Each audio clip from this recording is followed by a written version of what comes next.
Hello students, on the behalf of GTU Studies, me and Gattu Bhai welcome you to this video lecture for the branch Mechanical and Automobile Engineering, and the subject is FMD, means Fundamental of Machine Design, and the topic of today's video is Design of Shafts subjected to combined effect of twisting moment and bending moment. આ બંને મોમેન્ટની particular 1/1 effect છે એ આપણે previous વિડીયોમાં complete કરી. હવે બંને એક સાથે લાગતી હોય તો કેવી ઇફેક્ટ જનરેટ થાય અને એના ઉપરથી ડિઝાઇન કેવી રીતે થશે શાફ્ટની એ આપણે આ વિડીયોની અંદર શીખવાનું છે. તો ફરીવાર પ્રીવિયસ વિડીયોમાં જેમ મેં રિપીટ કરાવ્યું હતું એ પ્રમાણે ડિઝાઇન ઓફ શાફ્ટ છે એ મેઇનલી ટુ ટાઈપ્સ ઓફ થઈ શકે છે, એટલે કે બે ઉપર ડિપેન્ડ છે, એક સ્ટ્રેન્થ ઉપર અને એક રિજિડિટી એન્ડ સ્ટીફનેસ ઉપર. તો આજે આપણે અત્યારે બેઝડ ઓન સ્ટ્રેન્થ ઉપર જ ફોકસ કરીએ છીએ, જેમાંનો આ થર્ડ જે મેં હાઇલાઇટ કરી દીધું છે એ આપણે આજે ટોપિક લેવાના છીએ, shaft subjected to combined twisting and bending moments. તો હવે આપણે આજનો ટોપિક સ્ટાર્ટ કરીએ. સૌથી પહેલા જ્યારે ખાલી ટ્વિસ્ટિંગ મોમેન્ટ લાગતું હોય અથવા તો ખાલી બેન્ડિંગ મોમેન્ટ લાગતું હોય તો એના ઉપરથી ડિઝાઇન કરવી, મીન્સ કે ડાયામીટર ફાઇન્ડ કરવો શાફ્ટનો, એ ઇઝી થઈ જશે. કારણ કે ટ્વિસ્ટિંગ મોમેન્ટ લાગતી હોય તો ખાલી ટોર્ઝનલ શીયર સ્ટ્રેસનું ઇક્વેશન યુઝ થાય અને બેન્ડિંગ મોમેન્ટ લાગતું હોય તો ખાલી બેન્ડિંગ સ્ટ્રેસનું ઇક્વેશન યુઝ થાય. પણ અહીંયા બંને એક સાથે લાગે છે તો બંનેની કમ્બાઇન્ડ ઇફેક્ટ લેવી પડે. એટલે કે એવું કહી શકાય કે આ બાયએક્સલ ટ્રાયએક્સલ સ્ટ્રેસ જેવું તમે કંઈક કન્સિડર કરી શકો, અને એવું કંઈ કન્સિડર કરો એટલે ડિઝાઇન છે એ સિમ્પલી ન થાય. એના માટે થિયરી ઓફ ફેલર્સ યુઝ થાય છે, જે 6th ચેપ્ટરમાં આવી ગયું છે. હજી પણ એ થિયરી ન જોઈ હોય તો ઉપર આઈ બટનમાં આવશે, એ ખાસ જોજો તો જ આ તમને ડિઝાઇન સમજાશે. જેટલી પણ ટોટલ થિયરી ઓફ ફેલર્સ આવે છે એમાંથી આપણે મેં કીધું હતું એ પ્રમાણે મેઇનલી બે જ છે, અને આમાં પણ આપણે બે થિયરી ઓફ ફેલર યુઝ કરવાના છીએ. એક છે મેક્સિમમ શિયર સ્ટ્રેસ થિયરી, જેનું બીજું નામ છે ગેસ્ટ થિયરી, અને સેકન્ડ છે મેક્સિમમ નોર્મલ સ્ટ્રેસ થિયરી, એનું બીજું નામ છે Rankine's theory. Maximum shear stress theory ખાલી ડક્ટાઇલ મટીરિયલ માટે યુઝ થશે અને maximum normal stress theory brittle material માટે યુઝ થશે. તો હવે આપણે 1/1 આ બંને થિયરી ઓફ ફેલર પ્રમાણે શાફ્ટની ડિઝાઇન કઈ રીતે થશે એ જોઈએ. તો સૌથી પહેલા ડિઝાઇન કરવા માટે જે બે સ્ટ્રેસ લાગે છે, ટ્વિસ્ટિંગ મોમેન્ટના કારણે જે સ્ટ્રેસ જનરેટ થાય એ ડિફાઇન કરી દઈએ ટાઉ તરીકે, ટોર્ઝનલ શિયર સ્ટ્રેસ, અને બેન્ડિંગ મોમેન્ટના કારણે જે સ્ટ્રેસ જનરેટ થશે એને આપણે ડિફાઇન કરી દઈએ સિગ્મા બી, બેન્ડિંગ સ્ટ્રેસ તરીકે. આ સ્ટ્રેસના ઇક્વેશન છે એ 3rd ચેપ્ટર અને 4th ચેપ્ટરમાં આવી ગયા છે, એટલે જ સ્ટાર્ટિંગમાં રાખેલા છે, એ ખાસ આવડવા જોઈએ. તો હવે આપણે first theory of failure start કરીએ, મેક્સિમમ શિયર સ્ટ્રેસ થિયરી. અને મેક્સિમમ શિયર સ્ટ્રેસ થિયરીનું ઇક્વેશન યાદ કરવું પડે પહેલા. તો મેં હમણાં તમને જે વિડીયો કીધો થિયરી ઓફ ફેલર્સનો, એમાં આ મેક્સિમમ શિયર સ્ટ્રેસ થિયરીનું આવું કંઈક ઇક્વેશન યુઝ કરતા હતા, જેમાં કોઈ એક 3 ડાયમેન્શનલ બોડી ઉપર એક્સ ડાયરેક્શનમાં ડાયરેક્ટ સ્ટ્રેસ સિગ્મા એક્સ લાગે છે, વાય ડાયરેક્શનમાં ડાયરેક્ટ સ્ટ્રેસ સિગ્મા વાય લાગે છે, અને એક શિયર સ્ટ્રેસ લાગે છે ટાવ એક્સ વાય. એટલે કે બે ડાયરેક્ટ સ્ટ્રેસ અને એક શિયર સ્ટ્રેસ લાગતા હોય ત્યારે કંઈક આવું મેક્સિમમ શિયર સ્ટ્રેસનું ઇક્વેશન જનરેટ થાય. અહીંયા ટોટલ 3 સ્ટ્રેસ છે આ ઇક્વેશનમાં, એની જગ્યાએ બેડ સ્ટ્રેસ લાગે છે. કયો? એક ડાયરેક્ટ સ્ટ્રેસ તરીકે બેન્ડિંગ સ્ટ્રેસ લેશું, જે આપણે સિગ્મા એક્સ તરીકે લઈ લઈએ. ચાલો, સિગ્મા વાય છે જ નહીં, કારણ કે બીજો ડાયરેક્ટ સ્ટ્રેસ જોવે એ નથી, એટલે સિગ્મા વાય 0 લઈ લેશું. અને શિયર સ્ટ્રેસ તરીકે ટાવ એક્સ વાય ની જગ્યાએ અહીંયા ટાવ છે, ટોર્ઝનલ શિયર સ્ટ્રેસ. તો અહીંયા આપણે આ ઇક્વેશનમાં સિગ્મા એક્સ ની જગ્યાએ સિગ્મા બી અને ટાવ એક્સ વાય ની જગ્યાએ ટાવ મૂકીએ તો ઇક્વેશન છે એ આવું કંઈક બનશે. એમાં 1/2 છે એ મેં બાર કોમન કાઢેલું છે, એટલે ફર્સ્ટમાંથી કાઉસમાંથી નીકળી જશે, પણ પ્લસ પછી ટાવમાં નથી એટલે ત્યાં 4 આવી જશે. એટલે ઇક્વેશન થઈ જશે maximum shear stress tau max is equal to 1/2 under root sigma B square plus 4 tau square. Okay, આ તમને આ ઇક્વેશન ઉપરથી લખતા આવડશે. હવે મેં કીધું એ પ્રમાણે સિગ્મા બી નું ઇક્વેશન શું આવે? As per the 3rd chapter flexural stress or bending stress, sigma B is equal to 32m by pi d cube, where m is the bending moment. આ જે છે એ સર્ક્યુલર સેક્શન માટે છે. સર્ક્યુલર સેક્શન જ શું કામ લઈએ છીએ? કારણ કે શાફ્ટનો શેપ કેવો હોય? સિલિન્ડ્રિકલ. જેનો સેક્શન જોવા જાવ સાઈડમાંથી તો સર્કલ દેખાશે, એટલે સર્ક્યુલર સેક્શનનું સિગ્મા બી નું ઇક્વેશન ડાયરેક્ટ લખી દીધું. અને લોડ છે એ કોન્સ્ટન્ટ લાગે છે એવું એઝ્યુમ કરીને હું અત્યારે ચાલું. અને બીજો શિયર સ્ટ્રેસ છે એ આવું કંઈક આવશે 4th ચેપ્ટર પ્રમાણે tau is equal to 16t/πd cube. Again this equation is for the circular section and constant load.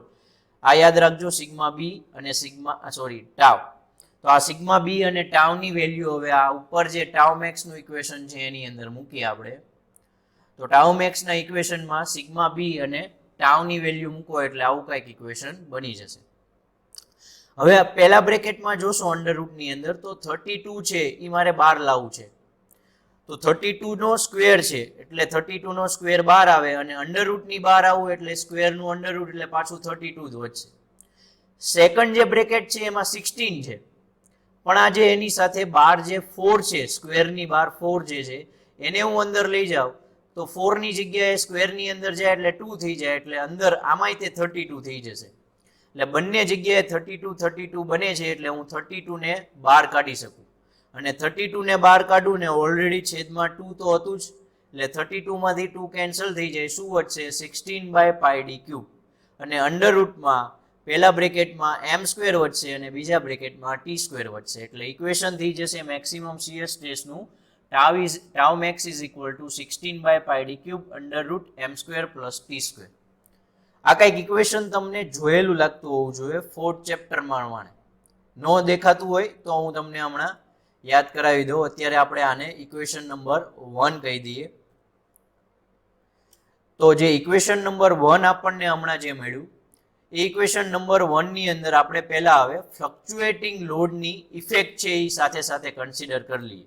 હમણાં જે આપણે ઇક્વેશન મૂક્યું એ મેં તમને કીધું હતું કોન્સ્ટન્ટ લોડ માટે છે, પણ લોડ છે ફ્લક્ચ્યુએટિંગ હોય તો ફટીગ ફેક્ટર લેવા પડે. આની પહેલાનો વિડીયો હતો કે ફટીગ લોડ લાગતો હોય તો એની ઇફેક્ટ પ્રમાણે બેન્ડિંગ સ્ટ્રેસમાં કેબી અને ટોર્ઝનલ શિયર સ્ટ્રેસમાં કેટી આ બે ફેક્ટર લેવા પડે. તો અહીંયા મેં જો બ્રેકેટમાં કોન્સ્ટન્ટ લોડ વાળા બ્રેકેટમાં અહીંયા કેબી નહોતું એ ઇન્ટુ કેબી એડ કરી દીધું, અને અહીંયા સેકન્ડ બ્રેકેટમાં કેટી નહોતું એ એડ કરી દીધું. તો આ જે ઇક્વેશન છે એ ફટીગ લોડ લાગતો હોય એના માટેનું બની જશે. ઓકે, અને એમાંય તે 32 કોમન કાઢો તો આ રીતે ફાઇનલ સ્ટેપ તમને મળશે. તો આ છે ફટીગ લોડ માટેનું મેક્સિમમ શિયર સ્ટ્રેસનું ઇક્વેશન થઈ ગયું, જેને કહી દઈએ ઇક્વેશન નંબર 2. મેઇન જે ઇક્વેશન યાદ રાખવું હોય ને મેક્સિમમ શિયર સ્ટ્રેસનું એ આ યાદ રાખજો, કારણ કે જો કોન્સ્ટન્ટ લોડ હોય તો કેબી કેટી ની વેલ્યુ 1 મૂકી દેવાની, એટલે ઇક્વેશન કેવું થઈ જશે? કોન્સ્ટન્ટ લોડ માટેનું. જ્યારે કેબી કેટી ની વેલ્યુ કંઈક આવતી હોય તો એ ફ્લક્ચ્યુએટિંગ લોડ માટેનું થઈ જશે. એટલે આ ઇક્વેશનમાં બે વસ્તુ તમે એપ્લાય કરી શકશો, એટલે આ ઇક્વેશન યાદ રાખજો મેં. હવે આ જે ઇક્વેશન છે એને આપણે કમ્પેર કરીએ આપણા મેઇન ટોર્ઝનલ શિયર સ્ટ્રેસના ઇક્વેશન સાથે જે ચેપ્ટર 4 ની અંદર સ્ટડી કરી ગયા. tau max is equal to 16t/πd cube. એમાં અહીંયા જુઓ તો અહીંયા તે 16/πd cube છે, આમાં પણ 16/πd cube છે. અહીંયા અંડરરૂટમાં કંઈક મોટી એવી ટર્મ્સ છે, અહીંયા ખાલી t જ છે. એટલે એવું કહી શકાય કે અહીંયા જે ટોર્ક આવતો હતો એની જગ્યાએ અહીંયા અંડરરૂટ આવે છે. એટલે આપણે આ જે અંડરરૂટ વાળી જે ટર્મ્સ છે એને કહી દઈએ આપણે ઇક્વિવેલન્ટ ટ્વિસ્ટિંગ મોમેન્ટ અથવા ઇક્વિવેલન્ટ ટોર્ક, અને ટી ની જગ્યાએ એને નામ આપી દઈએ ટીઈ. એટલે ઇક્વેશન આરે કમ્પેર કરો તો આ જે અંડરરૂટ વાળી ટર્મ્સ છે જેને કહેવાય ઇક્વિવેલન્ટ ટ્વિસ્ટિંગ મોમેન્ટ ટીઈ, અને આ રીતે લખી શકાય T is equal two under root kb into m whole square plus kt into t whole square. મેં કીધું એ પ્રમાણે અગેઇન કે અહીંયા kb kt ની વેલ્યુ છે એ એઝ પર રિક્વાયરમેન્ટ મૂકવાની, કોન્સ્ટન્ટ લોડ હોય તો 1 મૂકવાની અને ફટીગ લોડ હોય તો કંઈક વેલ્યુ જે આવે એ મૂકવાની. રેડી? આ યાદ રાખજો. ઇક્વિવેલન્ટ ટ્વિસ્ટિંગ મોમેન્ટનું ટી નું ઇક્વેશન આવું થશે અને ફાઇનલ મેક્સિમમ શિયર સ્ટ્રેસનું ઇક્વેશન કંઈક આવું થશે. ઓકે, તો એ હતી as per the maximum shear stress theory design of shaft. હવે આપણે design of shaft based on maximum normal stress theory અથવા maximum principal stress theory પ્રમાણે જઈએ. તો maximum principal stress theory નું ઇક્વેશન યાદ કરો. એમાં બે આવે, મેક્સિમમ અને મિનિમમ. અહીંયા પ્લસ માઇનસ ની ખાલી ચેન્જ આવે, મેક્સિમમમાં અહીંયા પ્લસ આવશે. અગેન આ ત્રણ સ્ટ્રેસનો બનેલો મેક્સિમમ પ્રિન્સિપલ સ્ટ્રેસ છે, એક સિગ્મા એક્સ, સિગ્મા વાય અને ટાવ એક્સ વાય. પણ અહીંયા મેં કીધું એ પ્રમાણે એક જ તે ડાયરેક્ટ સ્ટ્રેસ છે સિગ્મા બી, જે સિગ્મા એક્સ ની જગ્યાએ લઈ લઈએ અને ટાવ એક્સ વાય ની જગ્યાએ ટાવ લઈ લઈએ, સિગ્મા વાય 0 કરી દઈએ.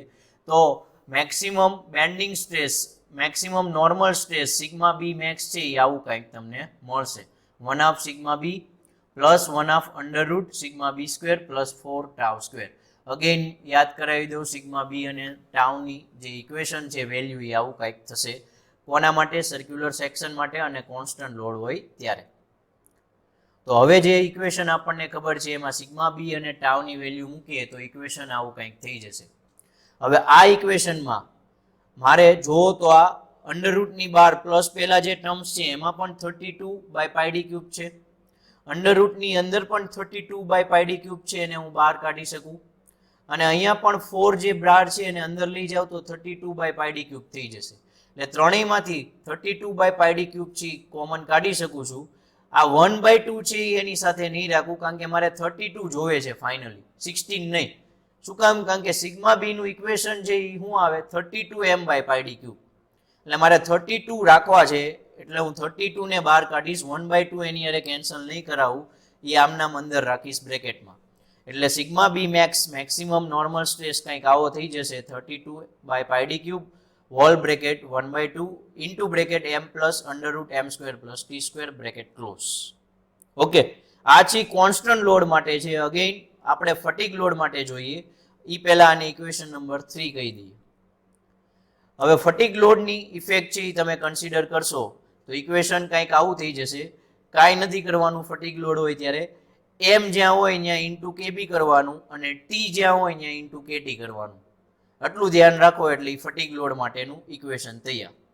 અને જો ઇક્વેશન નંબર 4 છે એ નામ આપીને આને મેઇન ઇક્વેશન તરીકે યાદ રાખીએ મેક્સિમમ પ્રિન્સિપલ સ્ટ્રેસનું, કારણ કે કોન્સ્ટન્ટ લોડ હોય તો કેબી અને કેટીની વેલ્યુ 1 મૂકી દેશું એટલે ઇક્વેશન આપણને ખબર હતી એવું બની જશે. અને જો ફટીગ લોડ હોય તો ઇક્વેશન આ જ આવશે મેઇન, એટલે કાંઈ ચિંતા કરવાની જરૂર છે નહીં.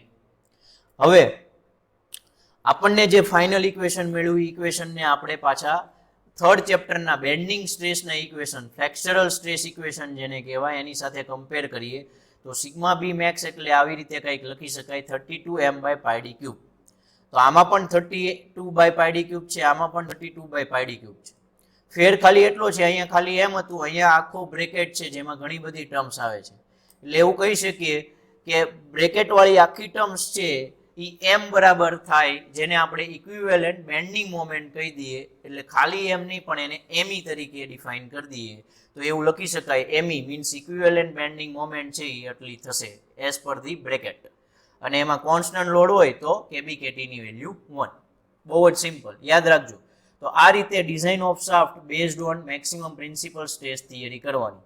આ ઉપરનું જે મેઇન ઇક્વેશન છે એનો યુઝ કરશું અને એમાં d³ ને આપણે સબ્જેક્ટ બનાવશું, એટલે ડાયામીટર આપણને શાફ્ટનો મળી જશે. હજી પણ ક્લિયર આનો આઈડિયા કરવા માટે હું તમને નેક્સ્ટમાં ન્યુમેરિકલ કરાવું એટલે વધારે આઈડિયા આવી જશે. તો આઈ હોપ તમને આખી process design of shaft based on combined effect સમજાણી છે. તો વિડીયોને લાઇક કરો, શેર કરો એન્ડ સબસ્ક્રાઇબ કરો GTU studies channel. And for more material you can visit our website and telegram channel. Thank you.